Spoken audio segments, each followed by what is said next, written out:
Do you feel the pressure to be perfect these days? Well, I want to help you gain a sense of freedom and have the permission to be imperfect. Is it even possible to be perfect? Of course, our social media feeds, a lot of times, the people that we follow on Instagram, YouTube, TikTok, they all seem to have it all together. The perfect image, maybe with or without a filter that they're using, might even be AI generated for all we know. But the image that's being portrayed is one of perfection oftentimes. And it seems like everybody has it all together except us. And so there's this pressure, a temptation or a trap that we fall into thinking that we have to be perfect.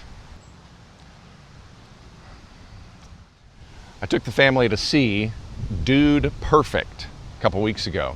The YouTube sensation, these guys that do all these trick shots and incredible feats with basketball, golf ball, soccer ball, football, throwing these incredible passes, making baskets into a basketball on the top of a skyscraper. I think I even saw them do a skydive where they came down at the end of the skydive, they put the basketball into the hoop. And so I wondered what it would be like going to see them in person in a live performance. On social media and on YouTube, it looks like it's just one take to do all these incredible stunts and all these tricks. But of course we don't know. Of course we know that's not true. It takes them dozens, if not hundreds, or even thousands of attempts. Maybe they're working all day long to try to land the perfect shot.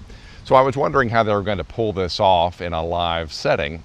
And sure enough, I'll let you in on a secret. Dude Perfect was not perfect. It took them dozens of times to land that perfect shot that they were going after. The one thing that they were perfect in that night was being authentic and being real, interacting with each other, having a great time, being themselves, interacting with the audience as well. They were perfect in that sense. Even at the end, they shared their faith, and they were perfect doing that as well, which leads me to Jesus being the only one who is perfect. It's impossible to be perfect with our words, our actions, our behavior. And of course, that's why we need Jesus. A struggle that I used to have when I started off doing TV weather, I felt like I couldn't make any mistakes. So of course, what happens when you have that mindset? Well, you get tense, you get more nervous, inevitably you make more mistakes. When you let down that high, impossible expectation, when you let that go and embrace imperfection, you're more relaxed and you actually make less mistakes. Now, occasionally there will be mistakes, mess-ups, but in my mind, once I got over that hurdle of realizing I don't have to be perfect and I could just embrace the mistakes, is I just tell myself, hey, do your best and it's okay not to be perfect. And so when that mistake does come, I just correct myself calmly on air and keep going. And it helps me to relax, helps my breathing, and it's no big deal. We all make mistakes, we all mess up. So that's been something that's helped me. And my second point I want to talk about is that what it is when we're striving for perfection, it's really a condition of our heart. Something is off. I mean, think of how exhausting it is to try to always keep it together, to try to give off and come across as being perfect all the time. What we're really trying to do when we're trying to be perfect is to convince ourselves that nothing's wrong. Trying to convince others nothing's wrong. We're essentially trying to cover up something, a deeper issue that is wrong with our heart.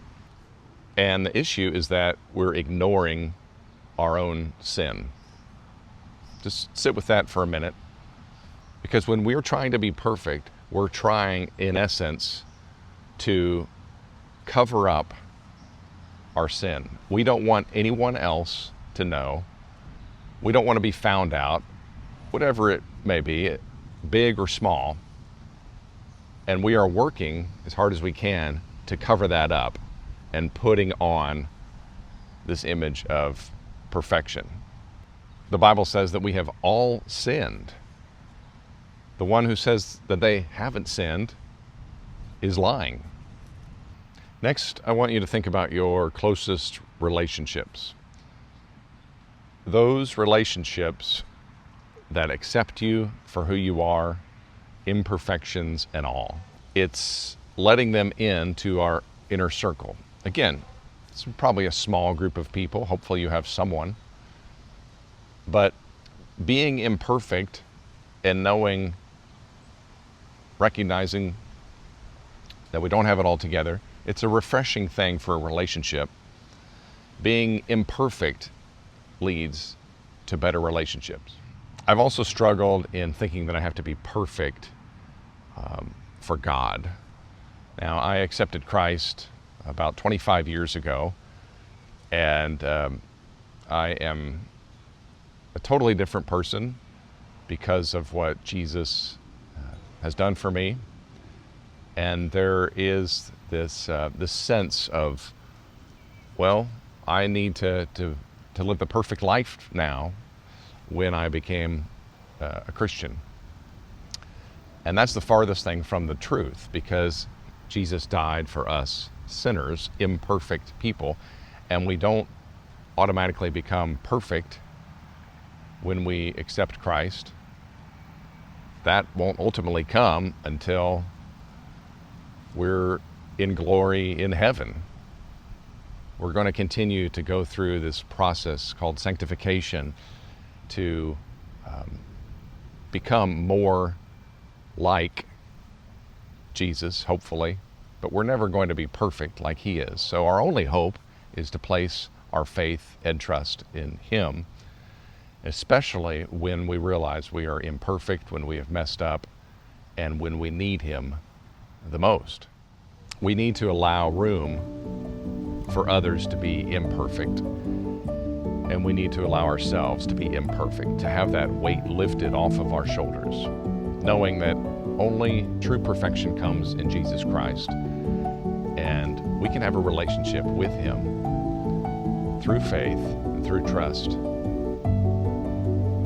as imperfect individuals.